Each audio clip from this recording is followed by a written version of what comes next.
I'd like to talk about finding the courage to speak up when things aren't right. What does that even mean, not right? So I think we can unpack that a little bit too. In Zen Buddhism, we have a precept or a guideline rule, I guess you could say, of I vow not to speak about the faults of others. And sometimes people take that a little too far into I vow not to ever speak about anything that anybody's done. And that goes way over here. So I want to bring today into how can we talk about things that we need to talk about in a way that they can be heard by the other person. So, and that could be something that they've done that's not okay. It could be something that we're uncomfortable around, and it could just be something that they've done to somebody else that really caused harm. So how are we going to do that? The good news is we don't have to make it up. We don't have to just try and make up all the ways of doing it all on our own. We have the Buddhist path to help us figure it out.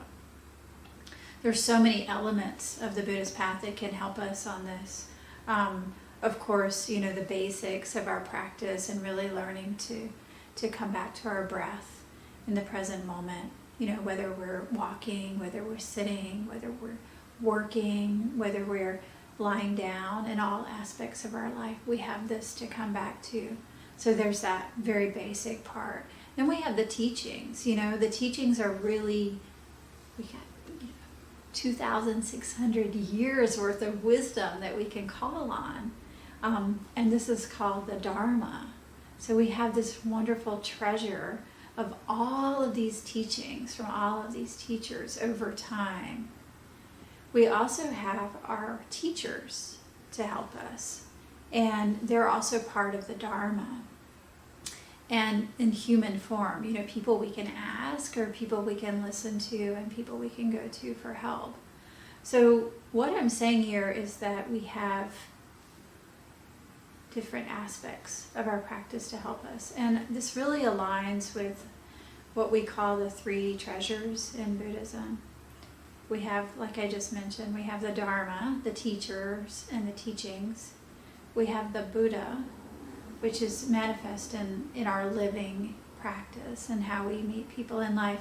And then we have other people. So we have others to help us with this, and that's the community of Sangha. So Sangha, and its small or maybe not small, but central meaning is the community of monks and nuns. And Sangha is also the community of practitioners. So we have people to help us. We don't have to do it all on our own. And that's a really great part of practicing together. So when we have something that comes up and we need to talk to somebody about it, a really good place to start working on that is with other people who are practicing as well. So you have some shared ideas about how you might approach it. But even so, even if you don't have that, we still have the teachings to help us figure it out. So where do we start? Well, we start with, is it true? So that's a really basic question that comes in with the principles on right speech. Is it true? Yeah, is it true? So something happens and somebody does something that's not okay. And we see it, or we hear about it, or maybe they said something to us, and we know that it's not okay. So then when we ask ourselves, is it true? What we really have to examine is not only what they said or what they did, but our own story around that. So we have to really come to really circle in to what is really true in this. So let me give you an example. Somebody is trying to help you by cutting up some vegetables for you. If you're cooking, maybe it's your sister, maybe it's your mom, and they do this, and you like them a certain way, and they do it a different way. So doing this, and you're like, well, Mom, could you please do this other way? And she keeps doing what she's doing. And then you're like, Mom, I'm not really I don't really want it that way. And she keeps doing it. And then pretty soon you're mad, right? So then you create a story. And your story is, you always do this. You never listen to me. And we get these absolutes of always and never. So then when I'm asking you, is it true? Take a step back and look at your story and see if it really is true. Does your mom always do this? It could be so simple as she's like, oh, well, if you ask her about it, you might find out more. So first you have to say, take away the always and to come to the truth.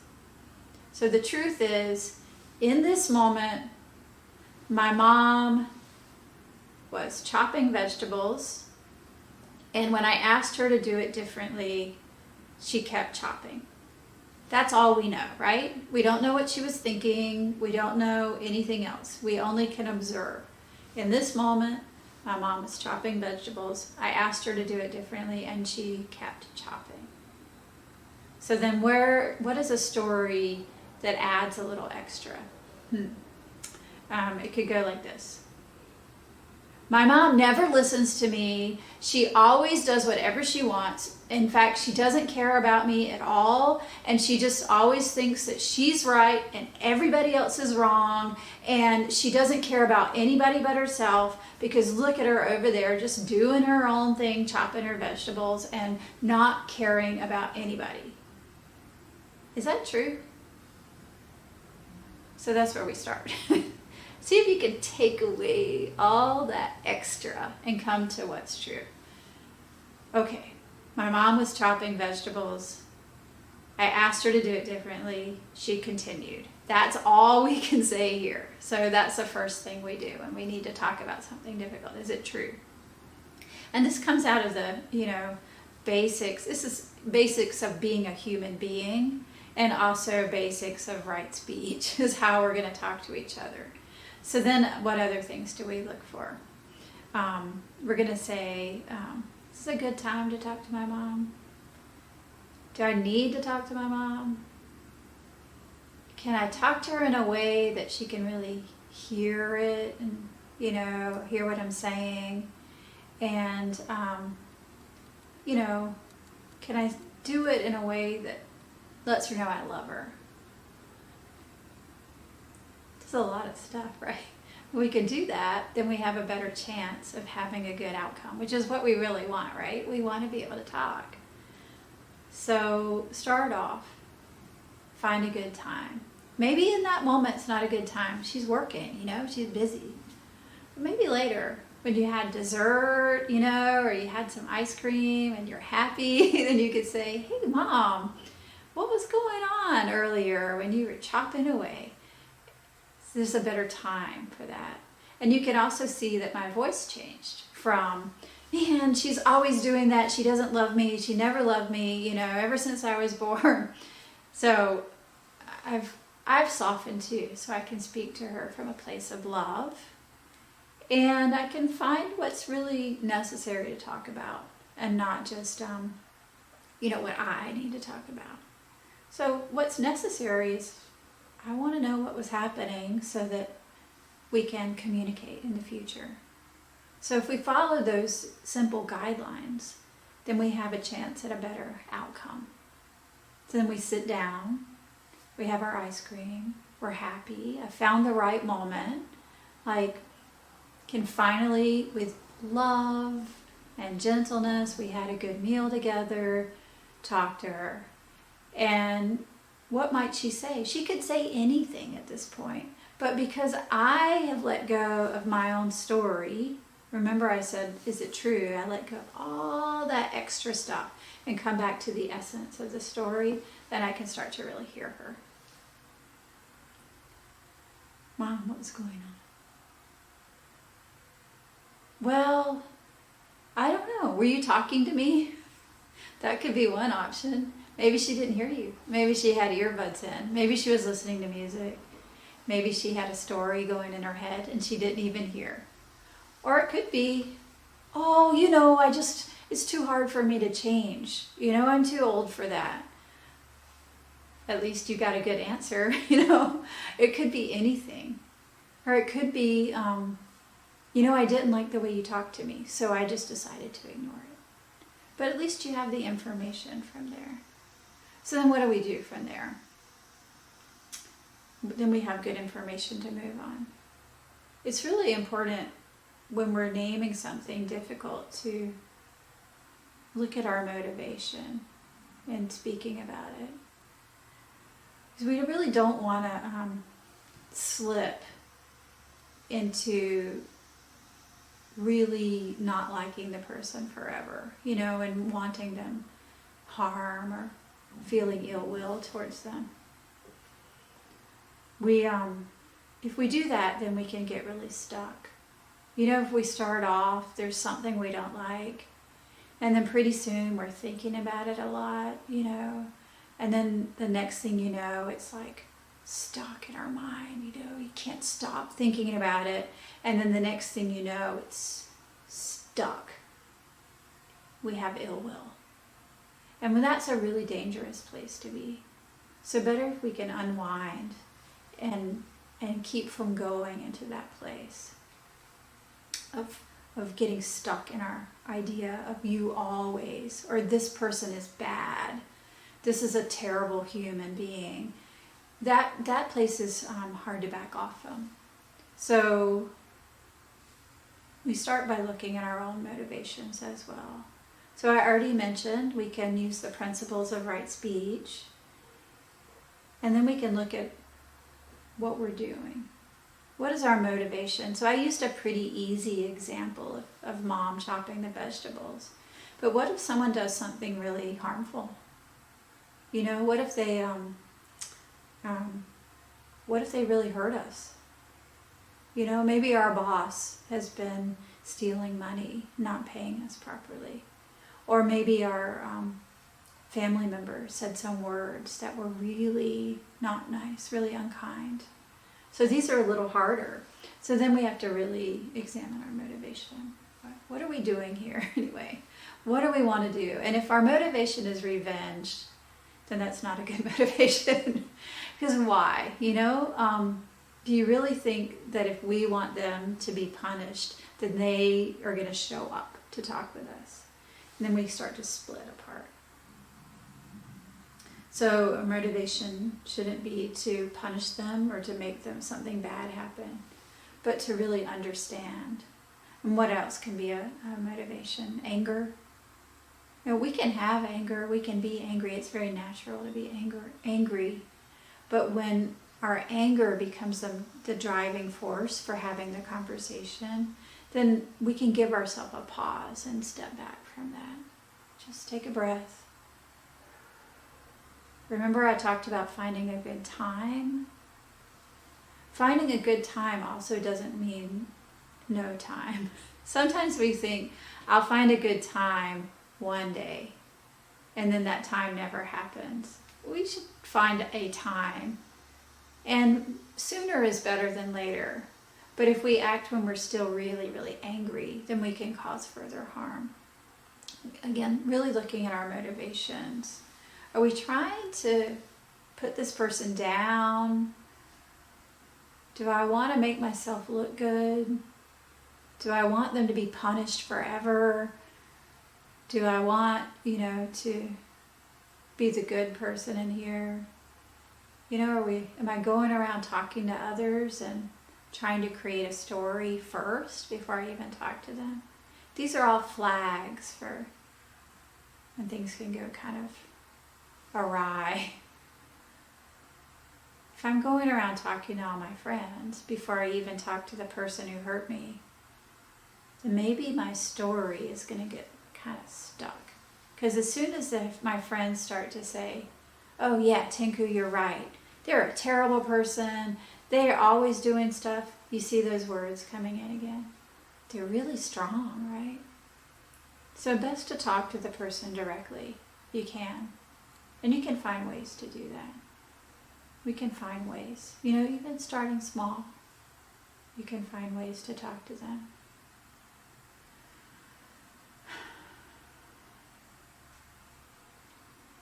sometimes the people who are causing harm are a little out of reach for us. I mentioned your boss. It's hard to bring up something difficult with your boss. Or maybe a partner or a family member who is larger than you or has more power than you. In these cases, it's probably better to try to get help, to talk to somebody who's neutral, someone in the middle. We can do this too. We don't have to stay silent, but we don't have to put ourselves in harm's way either. And talking to a third person who's neutral, just choose carefully somebody who's really, maybe not on my side and not on their side either. So often when we're picking that person, we want to find someone who agrees with us, right? Do you agree with me? Okay, then you're neutral. But no, just find somebody who can really listen and maybe ask me too, Tenku, is what you're saying really true? Because you said these things, but does your mom really always do that? Always? Every single time? They can point out where we are, getting out from the truth. So this is an option that we can use too. And in terms of safety in the community, we can go to our leaders. We can go to our spiritual leaders and talk to them. If that doesn't work, then we could go to an older family member. There's often somebody who can help if we keep our eyes open to who that person is. So remember I talked about, how we can get stuck. I want to return to that point. When we go into dislike or starting to hate the person, and then, the story starts to spin, and then we can't stop thinking about it, right? And before long, it's not just that we can't stop thinking about it, it's like we want bad things to happen to them. This hurts you. This hurts me. When this happens, we're pulled out of relationship, into you over here and me over here. And everything in our lives depend on our relationships. Why? Because there's nobody in this world who exists on their own. Everything that I do is dependent on everything that you do. It's dependent on the world around me. I can't even get something to eat from the supermarket without the farmers who brought the food in, without the store clerks who are selling it, without the people who turned the lights on, and without the people who built the roads to get me there, or the person who made the car, the people who made the car. Everything is dependent on everything else. So when we get pulled out of relationships and stuck there, then we can enter a really dangerous place. And this dangerous place often shows up when we start to dehumanize people. So dehumanizing is just what it sounds like, We make them into an object or a thing. And it can show up in different language that we use. Maybe we, instead of calling someone their name, we use a nickname that we made up. The turtle. I just made that up. The cockroach. We see this happening in societies as well. There was we had the conflict in Rwanda. One side called the other side cockroaches. So this is dehumanizing. Making them less than human. And the reason we do that as human beings is so that, it's our natural inclination to love others. This is our birthright as human beings. Everybody wants to be happy and doesn't want to suffer. And very naturally, we want to help and not to hurt. But when we feel hurt, when we feel trapped and we want to protect ourselves, then we push away. And it's really hard for humans to hurt other humans. So sometimes in order to justify the hurt that comes from that anger that we have, we try to make them a little bit less than human. So if you see yourself going into this place, then put a flag by it and really take note of it. And I would encourage you, please don't do it. Even a joke is not very helpful. This shows that you're in a danger zone of getting stuck, into me and you. And what happens when we get stuck like this? This person is always bad. In fact, they're not even really a human. They're kind of a dog, or even just saying that feels terrible, but we all do it.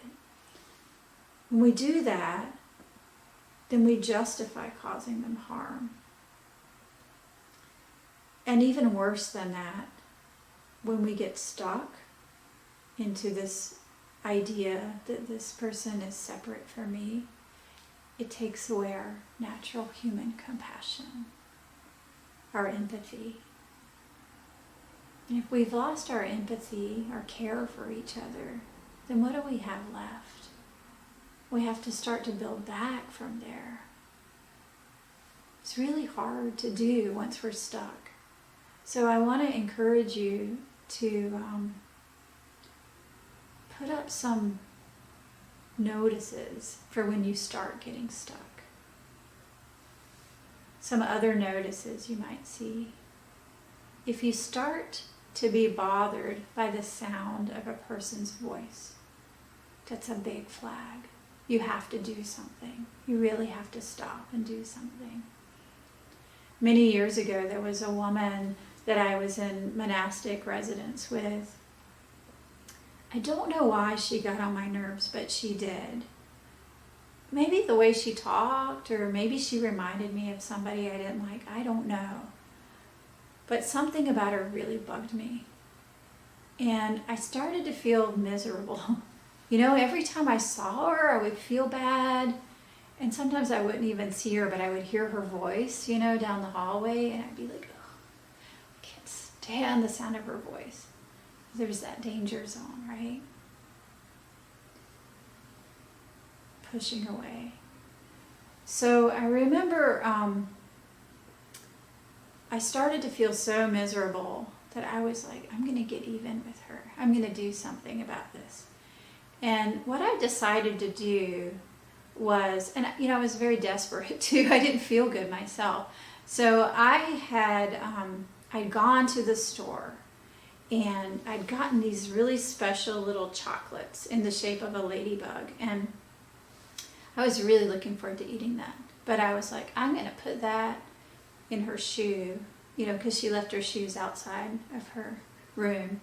I'm going to put that in her shoe, and she is never going to think that was me. And she's going to be like, she's going to think it was anybody but me, but I'll know that it was me. And she'll be surprised. And so I did. So I snuck over at nighttime. It got dark.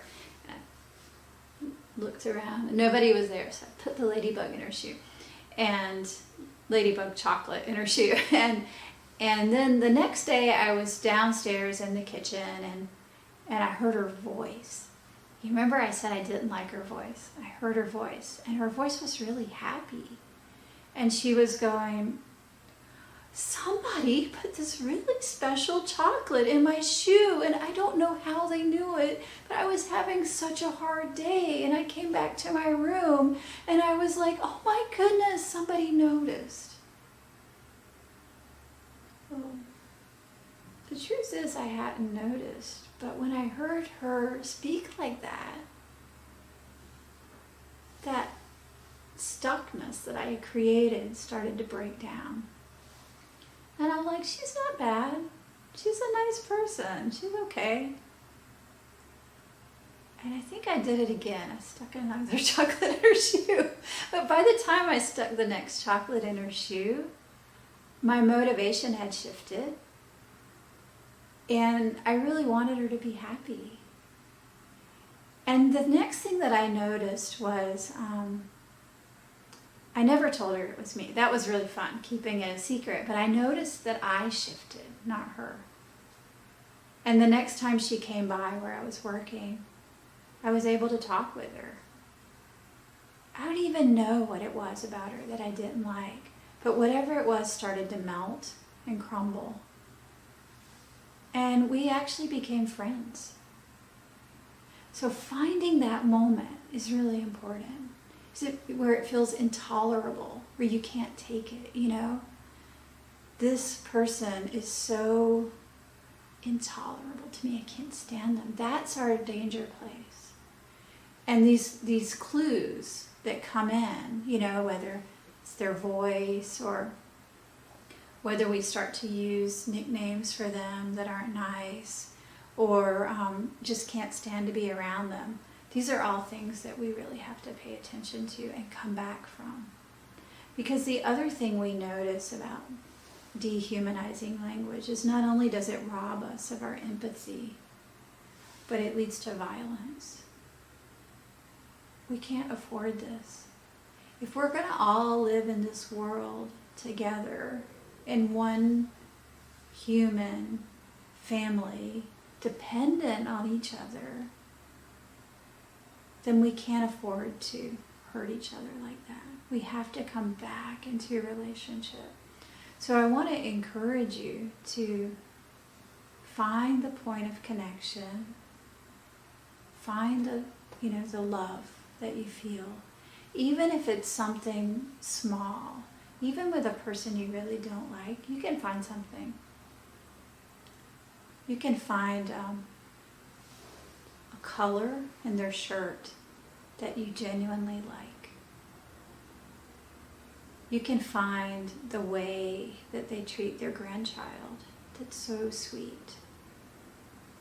You can find that thing that they cook that's really tasty to eat. You can find something, even if it's a tiny, tiny little thing. I encourage you to find it. Find something that you genuinely like about even the most difficult person, and then make it like a little spark, and blow on it and let it grow from there. This is our point of connection, and this is where our empathy comes from. This is what allows us to have those conversations, to come back into a relationship with each other.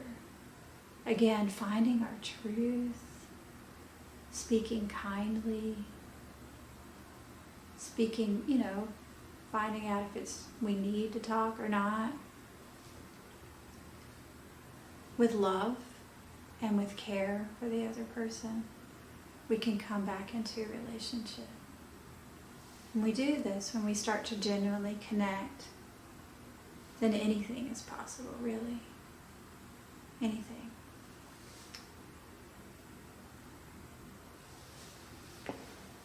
What do we do with our sense of vulnerability when we're coming up against someone that we feel to be a harm giver?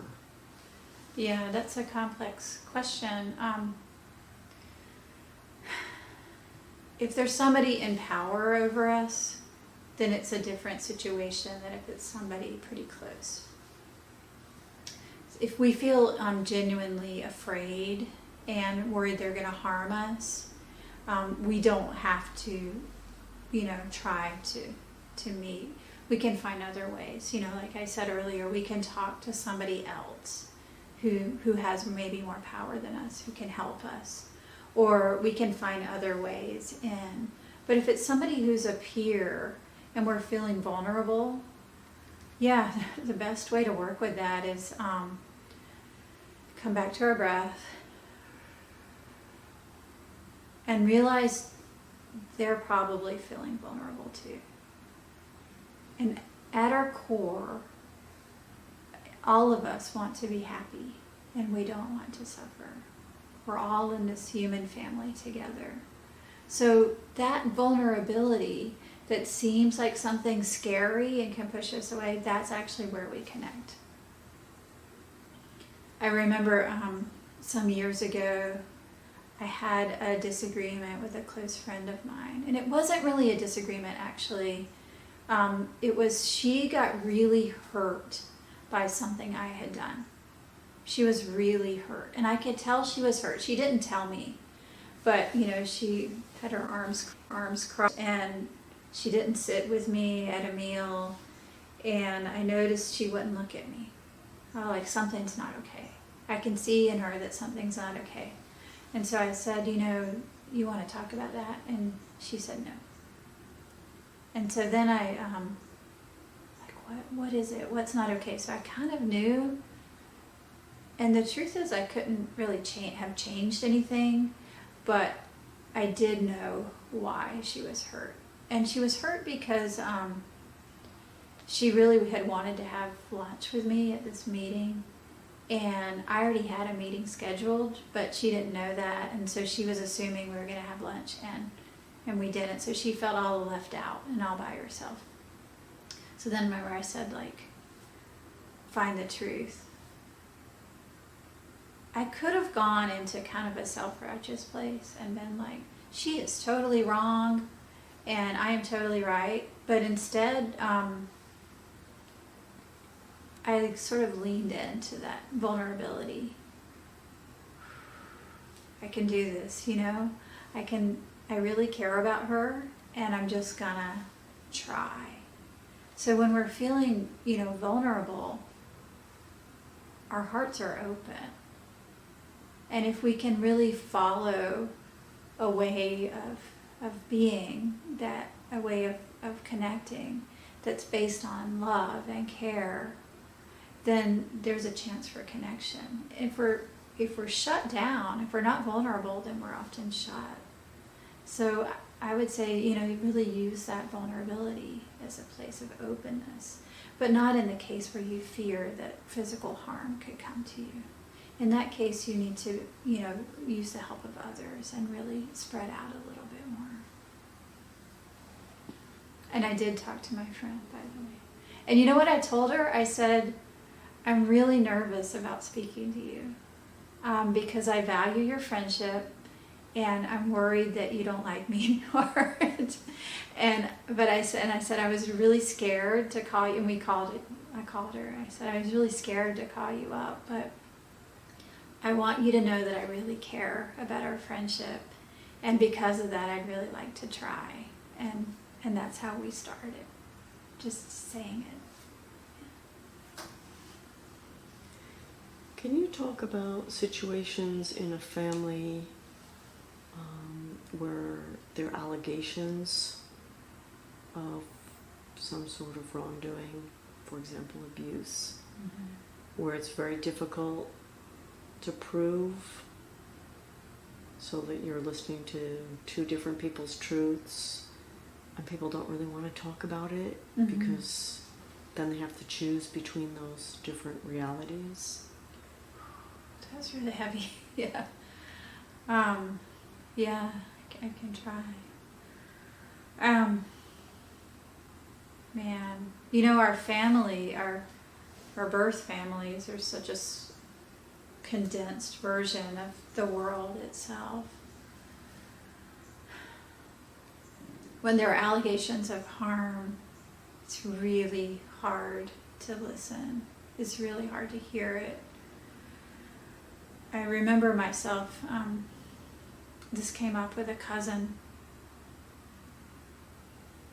who was accused of really causing harm.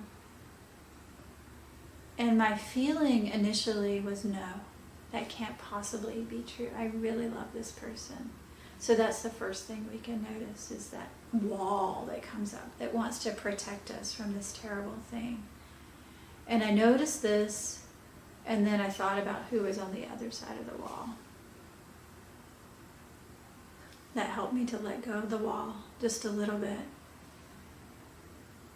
And then I thought, okay, this is a really terrible accusation. Can I do anything about it myself? So the people who were right there in the moment, they could do something about it. But for me, I couldn't, because I don't live in the same house with them. But I didn't have to ignore it either. That you don't have to choose sides. You don't have to believe it or not believe it. And so I decided to hear the story. was a really awful story. And the next thing I noticed was feeling very angry at my cousin and never wanting to speak to him again. This was really painful. And it felt intolerable. This is somebody I grew up with, somebody I love so deeply. Kind of like a brother for me. So then I asked myself, am I willing to never speak to my cousin again? And I put a question mark there, I don't know. But I didn't really feel good about that either. So what I came to is that I could hear both sides of the story. I could acknowledge the harm. It was clear that some harm was caused. I wasn't there in that moment, so I can't say what's true and what's not true. But I didn't have to push away one person or the other. I can make that choice. If what my cousin was accused of doing is true, it's terrible, and I do not have to accept that. Absolutely don't. But it doesn't mean I have to hate him.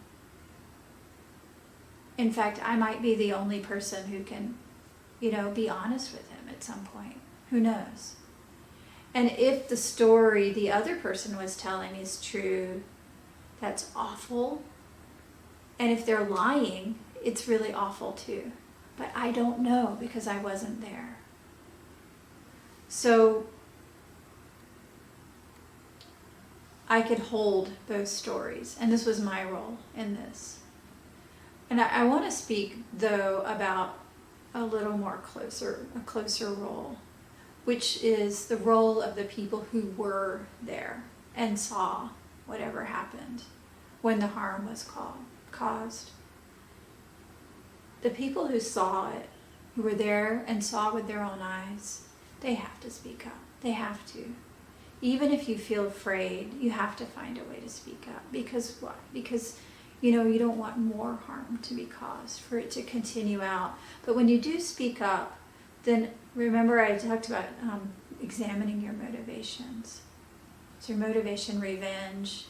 Is your motivation that they be punished forever? Is your motivation hatred of them? The motivation has to come out of love and care. And even when people do things that are very harmful, we can still meet them from a place of love and care. And love and care doesn't mean accepting what they did or not speaking up. Love and care simply means I honor the Buddha in you. I honor your humanness, your genuine goodness. So everybody wants to be happy and doesn't want to suffer. Even those who do really terrible things, this has to be the basic. When they're doing terrible things and they're really outside of that, we don't have to make them into something, less than human or something permanently evil. We can find a way to hold the complexity of it and be present in that. And finally, I want to mention how hard it is for us, the people who hear these things. It's so painful. So we really need to be able to acknowledge that and to name it, find someone to talk to about it. That was a really hard story. It feels so sad. I really love both of these people so much. I didn't know what to do in the moment. Or maybe I did know what to do and I had to say something to somebody else. And that was so hard. We can acknowledge that. We don't have to be superhumans. We can just be. So we talked about what to do in terms of when to talk to somebody and how to do that, the principles of right speech. And then we also talked about, how to check our motivation and figure out, why we're pushed to talking to somebody about something difficult. We really decided that if we can, we really should speak up. We should speak up as close to in the moment as we are able, but not with anger, but with a heart of goodwill and love for the other person. And if we're not safe, then we can trust somebody else to talk to. We can find that person. Or we don't have to speak up if we're unsafe. And I wanted to say, finally, that we can really use the practices of compassion to help us when we get stuck. These can be both an active practice that we can do, and they can also be a flag for us to let us know where we are. So as an active practice, even if we're unable to speak with somebody or we feel kind of stuck, then practicing compassion, practicing loving kindness, or practicing Tonglen for them, or sympathetic joy practice can help us to get unstuck. You know, if we're really wishing, may you be happy, may you be free from suffering, may you be at ease. You know, it's not just free from suffering, it's free from the roots of suffering. It really helps us to open our hearts. And if this person we have the conflict with really were free from suffering and the roots of suffering, would they be hurting us? Probably not. There's another motivation there, right? So we can practice compassion practices to help us open up and really open our hearts, really wishing for this person to be happy. And then on the other side, we can use those practices as a marker. So if we're unable to practice compassion practices for them, then that's a clue that we may be moving into that stuck place, you know, where we're starting to see them as less than human. And remember, that stuck place is where we start to pull away from empathy and connection. How do we come back into empathy and connection? By practicing loving kindness, by practicing Tonglen, and really wishing for their happiness. Some days we can't quite get there, you know. We feel like we should practice it, but we just can't do it. And on these days we can be softer for ourselves. Oh, today I'm not quite feeling it, but I want to. I want to try again. And in this way we can leave the trail open to come back rather than shutting down. I can't do this. This isn't working. They're a terrible person. That shuts.